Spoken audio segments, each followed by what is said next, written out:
এই কুত্তা তারে কি পরিমাণ টাকা খেয়েছে এই ভিডিওটা দেখলে বুঝতে পারবেন ভাই। এটা হলো 5 আগস্টের আগের ভিডিও, দেখেন তারপর কিছু কথা বলছি। নিপীড়কদের আতঙ্কের নাম হলো জামাত।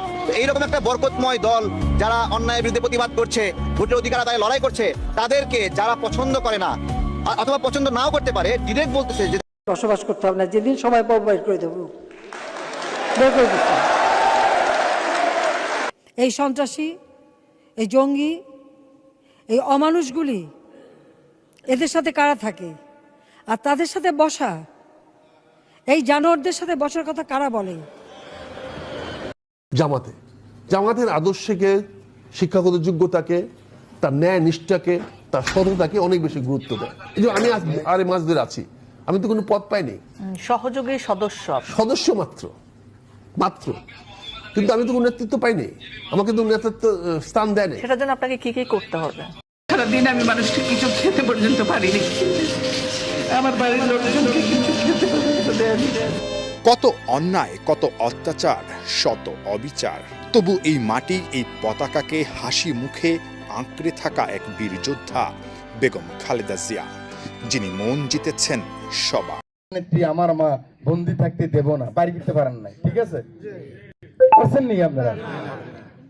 খালি গল্প করছেন, বক্তৃতা দিচ্ছেন, বাইর করছে কিন্তু জুলাই যোদ্ধারা।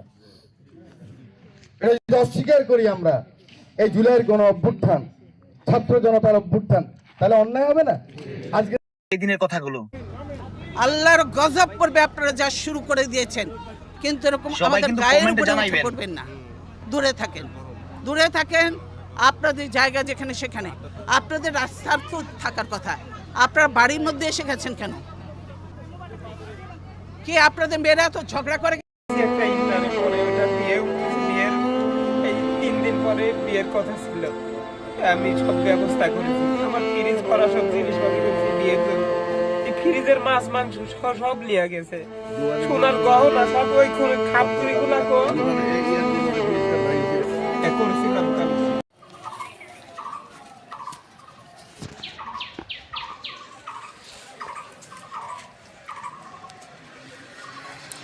মহিলা কলেজ,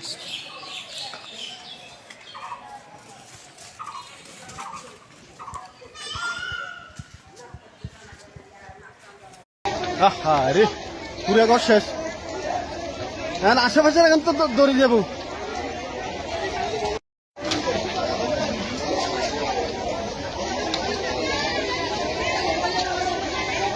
আরে পুরা ঘর শেষ, আশেপাশে এখন তো দৌড়ে যাবো।